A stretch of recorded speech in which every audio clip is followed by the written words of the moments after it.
নমস্কার বন্ধুরা, গ্রিন থাম চ্যানেলে আপনাদেরকে স্বাগত। আমি সোনালি এসে গেছি আমার ছাদ বাগানে।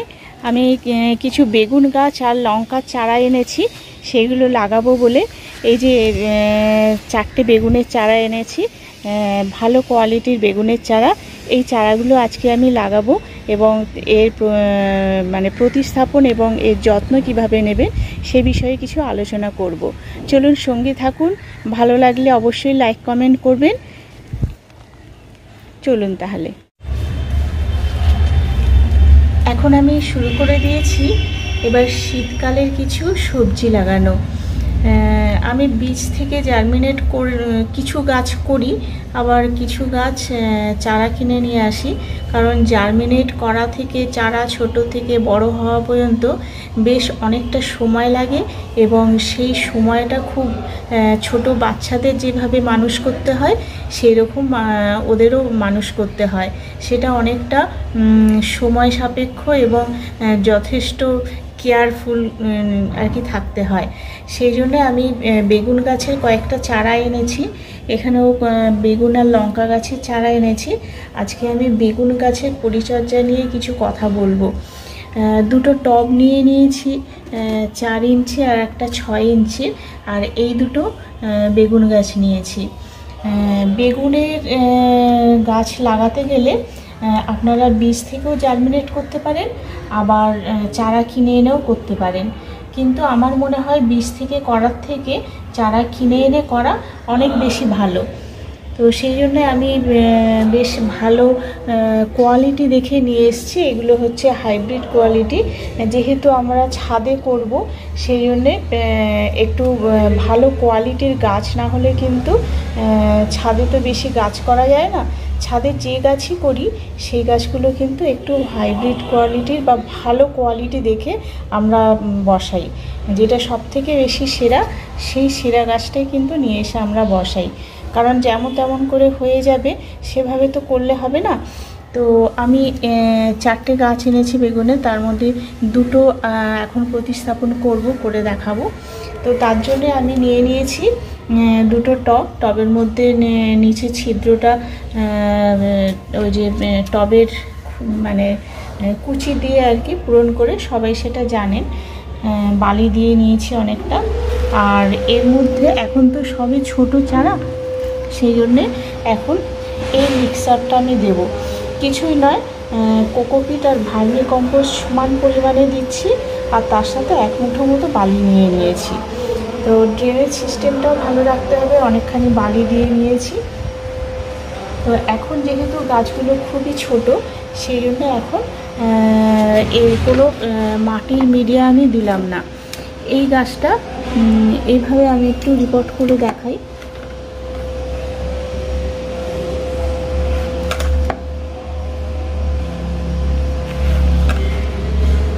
যে কোনো ছোটো চারা বীজ থেকে থাম পটের পর যখন আমরা আর কি একেবারে বড় কিছুতে দেব না, দিলে কিন্তু সে গাছ নষ্ট হয়ে যাবে, পচে যাবে, জল ধরে রেখে নেবে। আর এই যে মিডিয়াটা করছি, সেই মিডিয়াটা করলে কিন্তু একদম বৃষ্টিতে ভেজানো যাবে না, আর জলটা খুব মেপে মেপে দিতে হবে।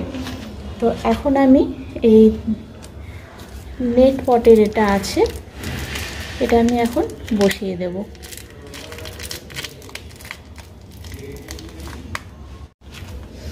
এর মাটি ছাড়ানোর দরকার নেই, কিন্তু তবুও এত ঝুরঝুরে মাটি ছিল যে এর থেকে বার করতে গিয়ে একেবারে সব মাটিগুলো বেরিয়ে গেল। তো মাটির থাক, অসুবিধা নেই, মাটি কোনোভাবেই ছাড়ানোর দরকার নেই, তাহলে শিকড় ড্যামেজ হয়ে যেতে পারে। এভাবে দুটো গাছ আমি বসিয়ে নিচ্ছি।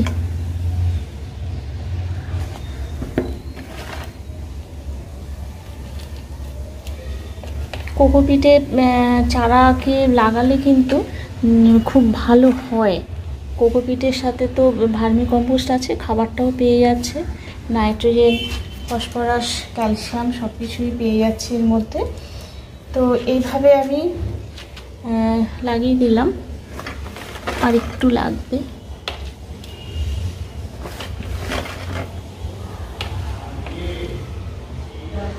ভালো করে চেপে নিতে হবে যাতে কোনো বাতাস না আটকে থাকে। আচ্ছা, এরপর আমি এখানটায় দিয়ে দেব একটু ফাঙ্গিসাইড জল।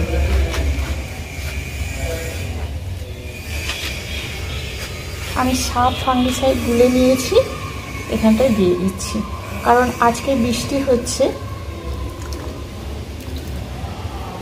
বৃষ্টিতে যে কোনো ফাঙ্গাস তো অ্যাটাক করতে পারে, তাই আমি দিয়ে দিলাম।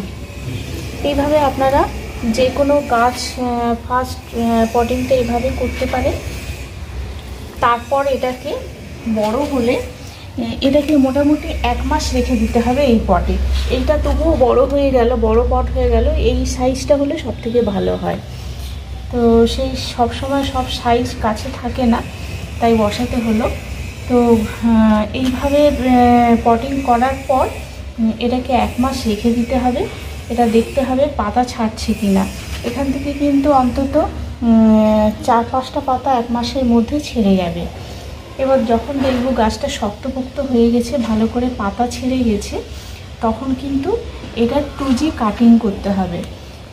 এখান থেকে ডগ থেকে, এখনের কথা নয় বলছি, কিন্তু আমি গাছটা যখন 1 মাস পরে বড় হবে, পাতা ছাড়বে, তখন কিন্তু এরকমভাবে ডগ থেকে পাতা কেটে 2G কাটিংটা করে নিতে হবে।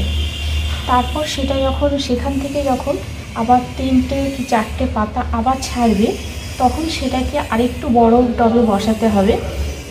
বড় টবে বলতে মোটামুটি 12 থেকে 14 ইঞ্চি টব বা গ্রো ব্যাগ, যেখানেই বলুন সেখানে বসাতে হবে। একটু বড় জায়গায় বেগুন গাছটাকে দিতে হয়, নাহলে ওর গাছটার গ্রোথ নেয়, তো সেই জন্যে বেশ বড় মতো টবে দিলে তাহলে শাখা পোশাখাগুলো ভালো মতো ছাড়বে এবং সেই মতো কিন্তু ফলনও দেবে আমাদের। আর যত আমরা পিঞ্চিং করে দেব, ওই যে 2G 3G কাটিং এইভাবে করতে থাকবো, তত কিন্তু ওদের শাখা পোশাখাটা ছাড়বে এবং গাছটা ঝাড় নেবে। এই হলো এর ব্যাপার। মানে লাস্ট পটিং পর্যন্ত বললাম। এরপরের খাবার কি দেব? বেগুন গাছ কিন্তু প্রচুর খেতে ভালোবাসে। হ্যাঁ, বেগুন গাছকে যত খেতে দেবেন এবং যা খেতে দেবেন, বেগুন গাছ তাই খেয়ে নেবে। ওকে যদি চাল ধোয়া জল দিন খেয়ে নেবে, ভাতের ফ্যান দিন খেয়ে নেবে, যা কিছু সব কিছুই খেতে ভালোবাসে। তো আমরা প্রথমে একটা মিক্স সার তৈরি করে রাখবো। 1 সপ্তাহ পরে, এখন যে লাগালাম, এখন থেকে 1 সপ্তাহ পরে সেই মিক্স সারটা আমরা দেব। মিক্স সারের মধ্যে কি থাকবে? ভার্মি কম্পোস্ট থাকবে, আর আমি দিই জিয়ার দানা দিই। জিয়ার দানাতে অনেকগুলো নিউট্রিয়েন্ট পেয়ে যায়, আর তার সাথে হাড় গুঁড়ো, এই কটা জিনিস মিশিয়ে আমি রেখে দেব। সেটা 1 সপ্তাহ পর থেকে, যখন গাছের অবস্থা বুঝে, গাছ যদি ঝিমিয়ে যায় সেটা আলাদা, তখন দেওয়া যাবে না। কিন্তু দেখি গাছ যদি ঠিকমতো দাঁড়িয়ে গেছে এবং বুঝতে পারবো যে গাছটা এবার গ্রোথ নিচ্ছে, তখন কিন্তু ওই মিক্স সারটা দেব। মিক্স সারটা 15 দিন অন্তর দিতে হবে, আর মানে মাসে 2 বার হচ্ছে। এরপর আপনারা যা খুশি খাওয়া দিতে পারেন। সবজি খোসা পচা জল দিতে পারেন, মানে ওই সপ্তাহের মধ্যে একবার। তারপরে সপ্তাহে হয়তো সর্ষে খোল পচা জল দিলেন। মোটামুটি সপ্তাহে একবার করে মিক্স সার দেওয়া ছাড়াও আরও একবার সপ্তাহের মধ্যে যে কোনো তরল সার আপনারা দিতে পারেন। প্রথম অবস্থায় গাছের যখন ফলন, আমরা গাছ যখন বড় হবে আর কি, এখন তো ছোট, এই ছোট থেকে যখন বড় হবে তখন নাইট্রোজেন ফসফরাস জাতীয় লিকুইড আমরা কিন্তু দিতে পারি। তারপর যখন গাছের ফুল আসার সময় হবে, তখন কিন্তু নাইট্রোজেনটাকে কমিয়ে দিয়ে বা বন্ধ করে দিয়ে আমরা তখন ওই 0050 তো রাসায়নিক সার, ওটাও দিতে পারি, বা কলার খোসা পচানো জল। আমরা যেহেতু ছাদে বাগান করছি, বাজারে রাসায়নিক সারের মানে সবজি বা ফল আমরা খাবো না বলে, সেই জন্য আমরা ছাদে করছি, কষ্ট করে গাছ লাগাচ্ছি, পরিচর্যা করছি, সেহেতু আমরা চেষ্টা করব সম্পূর্ণভাবে জৈবভাবে করার। সেই জন্য আমি বললাম শেষ পর্যায়ে যখন ফুল আসবে তখন কিন্তু কলার খোসা টুকরো টুকরো করে দিতে পারেন, তাতে একটু সময় লাগে, মানে ওটা ডিকম্পোস্ট হবে, তারপর সে ইনট্যাক্ট করবে, মানে গ্রহণ করবে। সেই জন্যে কলার খোসাটা 3-4 দিন পচিয়ে সেই জলটা দিলে খুব কাজের হয়, মানে লিকুইড যে কোনো তরল সার দিলে সেটা খুব ভালো হয়। আর মোটামুটি সপ্তাহে কিন্তু 2 বার খেতে দিতেই হবে, তবে গাছটা খুব ভালো গ্রোথ নেবে। এই হলো খাওয়ার ব্যাপার। আর জলটা কিন্তু বুঝে দিতে হবে। জল যেমন পছন্দ করে, একদম শুকনো হলে কিন্তু গাছে জল দেওয়া যাবে না, গাছ একটু ময়েশ্চার থাকতে থাকতে গাছে জল দিতে হবে।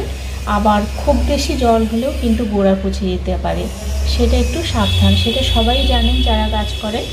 তো এই গাছকে কিন্তু এইটুকুই বলার ছিল যে একদম গোড়া মাটি শুকনো হতে দেওয়া যাবে না। আর যখন পটিং করবেন তখন অবশ্যই মাটির মিডিয়া দেবেন। এখন তো আমি ভার্মি কম্পোস্ট আর দিলাম, কোকোপিট দিলাম, সেকে এর পরের পটিংটা যখন করবেন 1 মাস পরে বা 1.5 মাস পরে, তখন কিন্তু মাটির মিডিয়া দিতে পারেন বা এরকম মিডিয়াও রাখতে পারেন, অসুবিধা নেই। তো এই গেল খাওয়ার ব্যাপার। গাছ কিন্তু মনে রাখবেন ভালো করে যে বেগুন গাছ খেতে খুব ভালোবাসে, সেই জন্য খাবারটা সাফিসিয়েন্ট দিতে হবে, নজর রাখতে হবে। এবার আসি রোগ পোকার ব্যাপারে।